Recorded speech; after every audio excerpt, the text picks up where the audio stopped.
Bem-vindos ao canal do Senhor Jesus Abrindo Caminhos. Esta é uma obra para levar a palavra do Senhor e orações pelas famílias. Ajudem a divulgar, compartilhem, inscrevam-se no canal e recebam orações diárias. Clique no símbolo do like para que o YouTube entenda que é algo bom.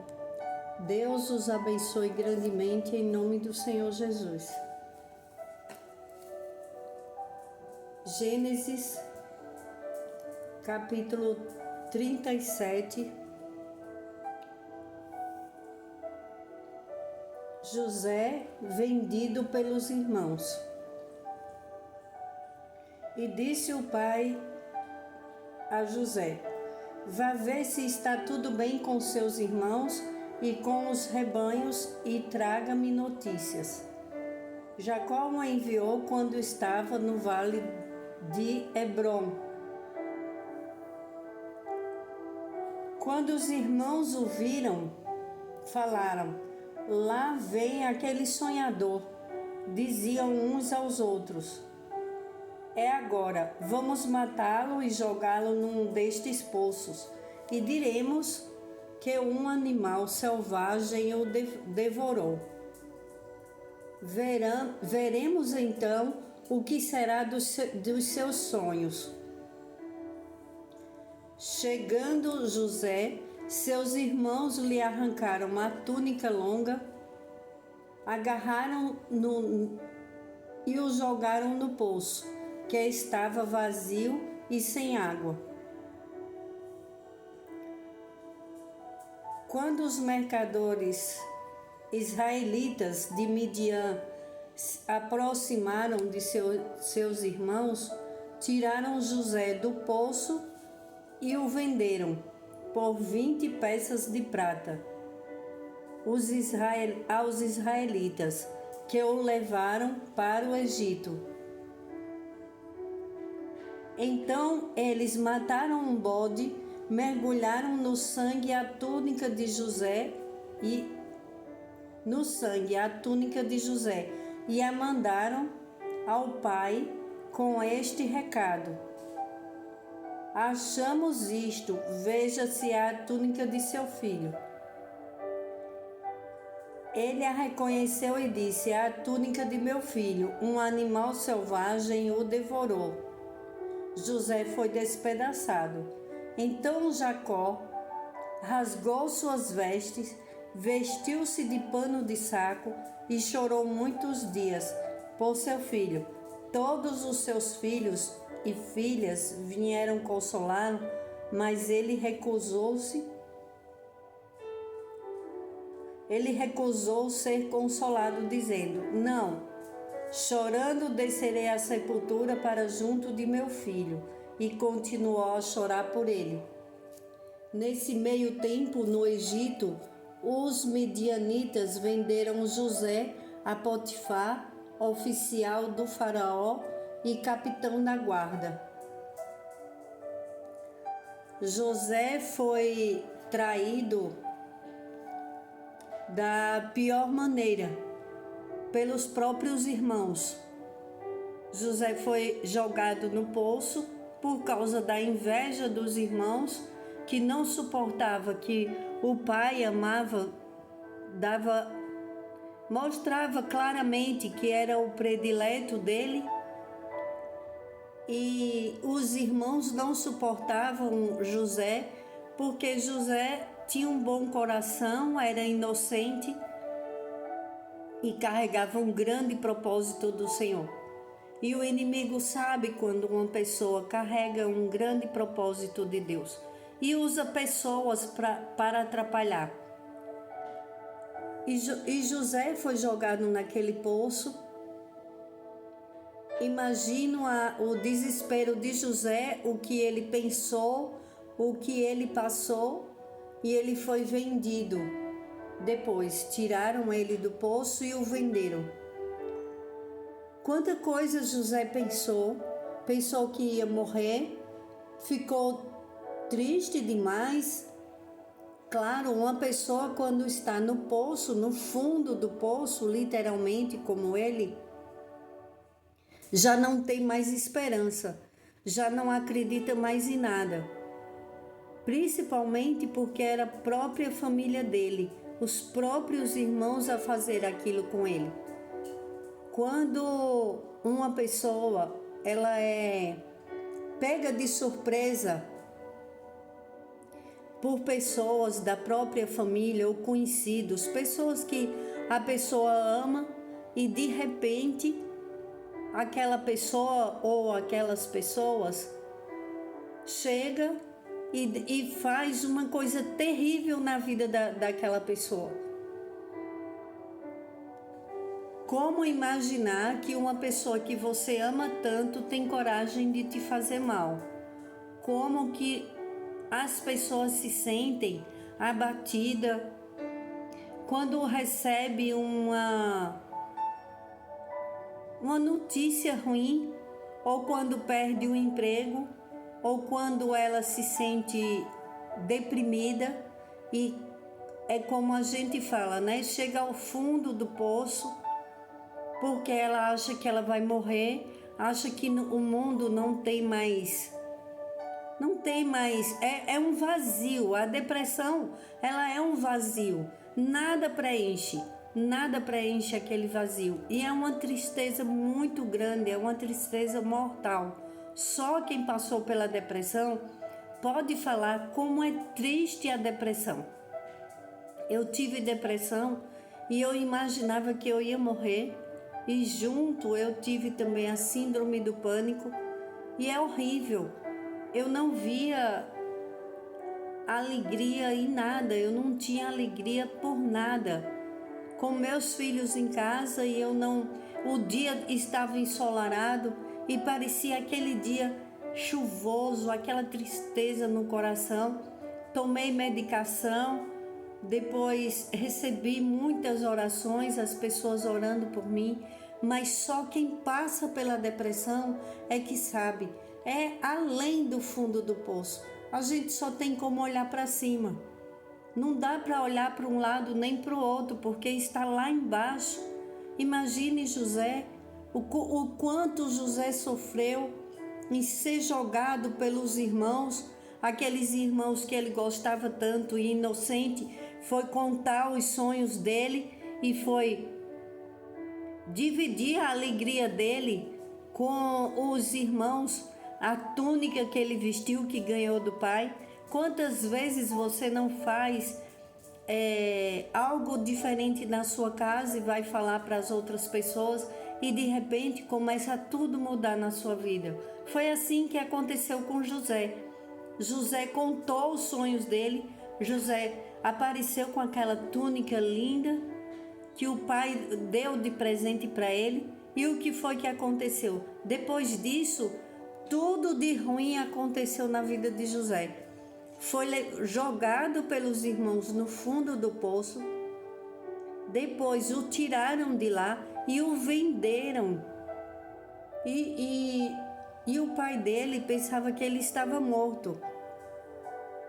Imagine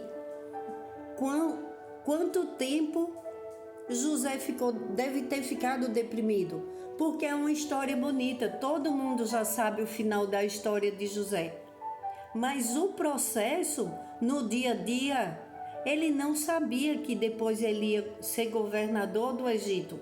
Ele não podia imaginar, tendo passado por tudo aquilo. Depois ainda foi preso injustamente. E vamos ver ao longo da leitura da Bíblia a história de José. Muito triste. Se soubéssemos que é um processo e que Deus tira a gente daquela situação e a gente olha para trás, como hoje eu olho para aquela situação que eu passei, eu imaginava que eu não ia conseguir mais voltar à vida. Eu imaginava que eu ia morrer, porque eu não levantava da cama mais. Teve uma época que eu fiquei tão mal que eu achava que não tinha mais saída. Mas graças a Deus, quando Deus põe a mão, Ele tira a gente do fundo do poço, Ele muda toda a situação e a gente vê que o milagre acontece. Quantas pessoas não são jogadas no fundo do poço por decepções, por falta de dinheiro, quando são mandadas embora e ficam deprimidas porque estão sem dinheiro, depois passa um tempo, quando não arrumam um emprego logo, a família fica falando, às vezes a família fica criticando que a pessoa é preguiçosa, que a pessoa não quer trabalhar, e aquilo ali vai entristecendo e pode entrar numa depressão, e é terrível. Quantas pessoas estão deprimidas e as pessoas falando que é preguiça? Vamos olhar e vamos levar ao médico uma pessoa que está deprimida. Ela aparenta ser preguiça porque ela não tem coragem para nada, ela não tem disposição, ela não tem ânimo, de forma alguma. E tem pessoas que estão deprimidas por causa da situação que estão passando, aí vão procurar bebida, vão procurar as drogas e acabam com a própria vida. É horrível. Vamos pedir a Deus um livramento para as nossas vidas, para as nossas famílias e pedir: Senhor, coloca pessoas boas em nosso caminho e que todo o processo que tivermos que passar, envia teu Santo Espírito, Pai. Dai-nos a paz que excede todo o entendimento, porque José, ele não se revoltou.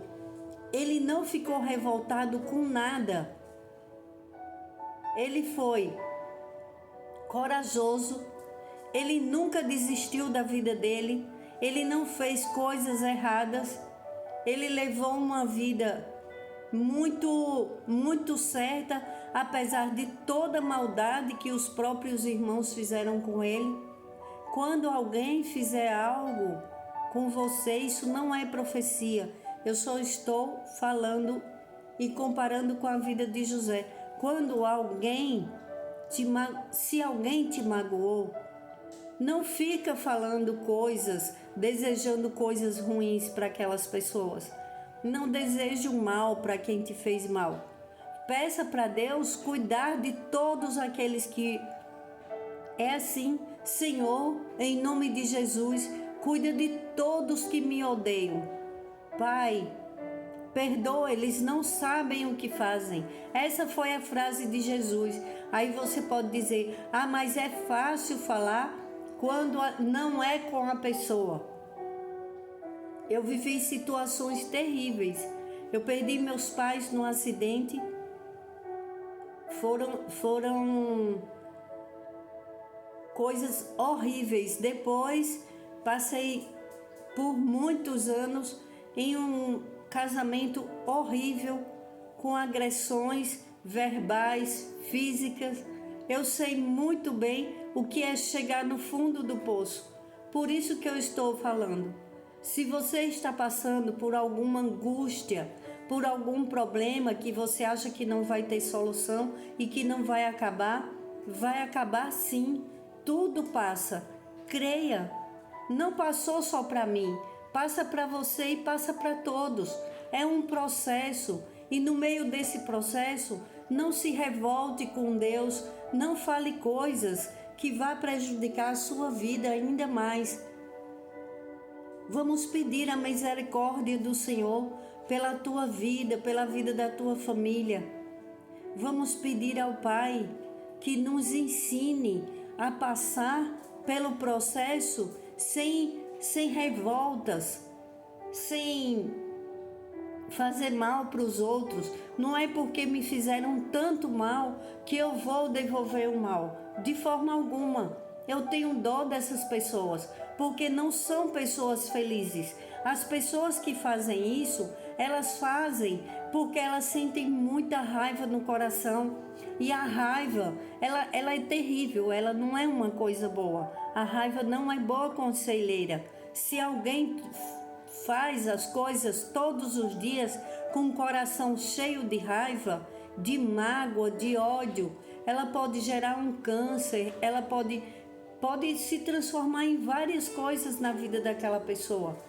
Então vamos pedir a Deus que o nosso coração seja um coração limpo, e aquele que fez, que praticou o mal, ele que se acerte com Deus, porque da plantação a gente pode fugir.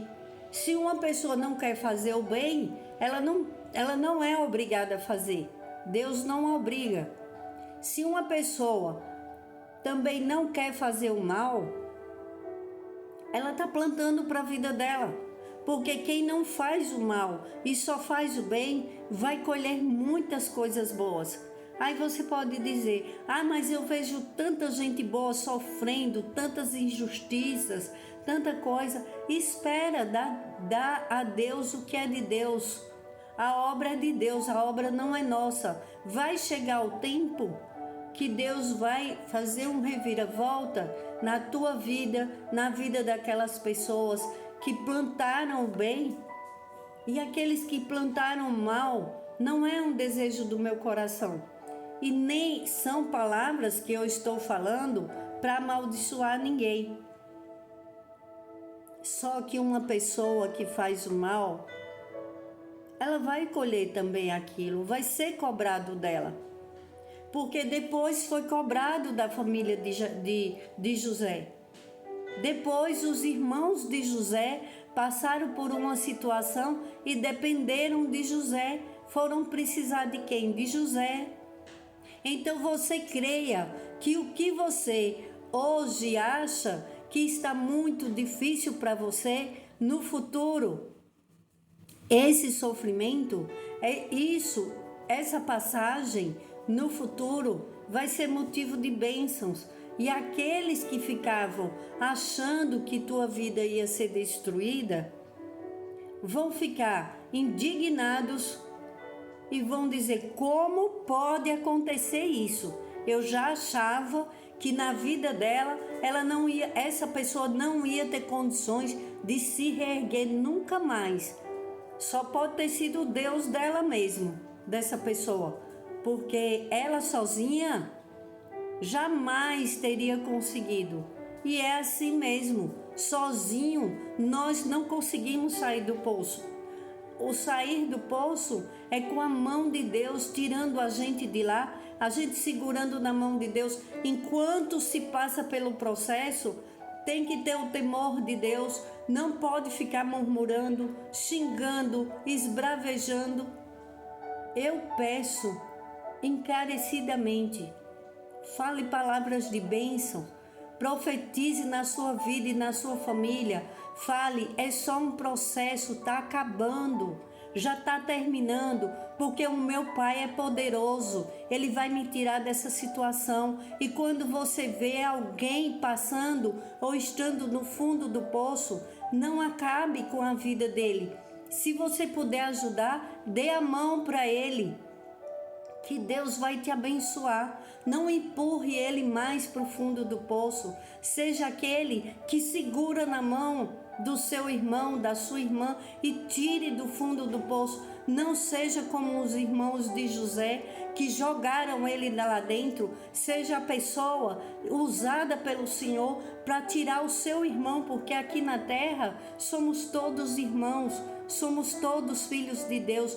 Palavras malditas destroem. Às vezes tem uma pessoa que está passando por uma coisa terrível, aí chega outra pessoa e fala, agora não tem mais jeito. Às vezes é com um casamento, uma pessoa, uma esposa está desesperada porque o marido está com a cabeça virada, aí ao invés da outra ajudar em oração, fala palavras que denigre, que piora, que fala, olha, não tem jeito não, homem é tudo igual, só vai piorar. E aquela pessoa perde a esperança. É motivo de empurrar aquela pessoa para o fundo do poço, porque a tristeza toma conta, falta de esperança, e fica pensando o que vai fazer sem aquela pessoa que ela tanto ama, e por que aquela pessoa virou a cabeça. Vamos dar esperança, vamos ser aquelas que falam, eu seguro em tua mão, eu vou orar junto com você. Não aceite essa situação. Se foi Deus, como foi Deus quem te deu, ninguém vai tirar. Porque quando Deus dá uma bênção, o inimigo não rouba. Agora, não fale palavras de maldição na sua casa. Não fale também você que já está tudo acabado, que está destruído. Ore, persevere, pense. Se você tem um bom casamento, um bom marido e alguma coisa aconteceu na vida de vocês que entristeceu os dois, comece a orar. Porque a inveja, ela é uma coisa terrível e ela não se vê. É uma coisa sutil. As pessoas começam a se estranhar, começam a se odiar e depois não se suportam mais, começam a brigar muito. Quando estão longe, sente saudade, mas quando chega perto não se suporta. É assim a inveja. A inveja não faz a pessoa se sentir bem dentro da própria casa. Isso não acontece só com o esposo, isso acontece com a esposa também. Às vezes a mulher fica sem suportar o marido e não entende por quê. Acha que deixou de amar o marido, o esposo acha que deixou de amar a esposa e não é nada disso. É o espírito da inveja, porque a inveja literalmente destrói. Então, vamos orar, pedir ao Senhor que tenha misericórdia dos teus filhos e nos livre deste mal da inveja. Nos livre das palavras de maldição lançadas em nossas vidas, nas nossas famílias. Tem pessoas que estão prestes para receber uma promoção, aí chega um com inveja, começa a falar um monte de coisa com a vida daquela pessoa. Ao invés dela receber a promoção, ela é mandada embora e ela fica sem entender por quê. A inveja, pessoas falando coisas terríveis. Então vamos orar, vamos pedir a Deus: Senhor, em nome de Jesus, nos proteja, nos livra da inveja, protege teus filhos, Pai. Em nome do Senhor Jesus, entre em nossos lares, protege o teu povo. Nós te pedimos sabedoria para cuidarmos de tudo que o Senhor nos deu e não entregarmos para o inimigo. Vamos falar palavras que agradam a Deus, vamos pedir o socorro de Deus, vamos orar, nos unir em oração. Povo de Deus unido é inimigo no chão. Salmo 91. Aquele que habita no esconderijo do Altíssimo e descansa à sombra do Todo-Poderoso pode dizer ao Senhor: Tu és o meu refúgio e a minha fortaleza, o meu Deus em quem confio. Ele o livrará do laço do caçador e do veneno mortal. Ele o cobrirá com as suas penas e sob as suas asas você encontrará refúgio. A fidelidade dele será o seu escudo protetor. Você não temerá o pavor da noite, nem a flecha que voa de dia, nem a peste que se move sorrateira nas trevas, nem a praga que devasta ao meio-dia. 1000 poderão cair ao seu lado, 10.000 à sua direita, mas nada o atingirá. Você simplesmente olhará e verá o castigo dos ímpios. Se você fizer do Altíssimo o seu abrigo, do Senhor o seu refúgio, nenhum mal o atingirá, desgraça nenhuma chegará à nossa tenda, porque a seus anjos ele dará ordens a nosso respeito para que nos protejam em todos os nossos caminhos. Com as mãos eles nos segurarão, para que nós não tropecemos em pedra alguma. Nós pisaremos leões e cobras, pisotearemos o leão forte e a serpente, porque eles me amam, eu os resgatarei, eu os protegerei, pois conhece o meu nome. Eles clamarão a mim e eu lhes darei resposta, e na adversidade estarei com eles. Vou livrá-los e cobri-los de honra. Vida longa lhes darei e lhes mostrarei a minha salvação.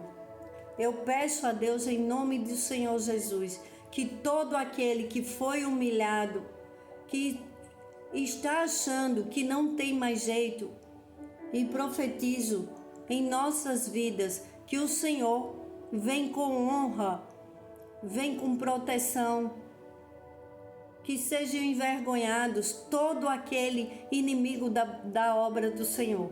Senhor, em nome de Jesus, eu oro e te agradeço pelos livramentos, pela proteção pelas nossas famílias, vidas, lares, projetos, sonhos, construções, saúde, vida longa para todos nós com saúde, em nome do Senhor Jesus.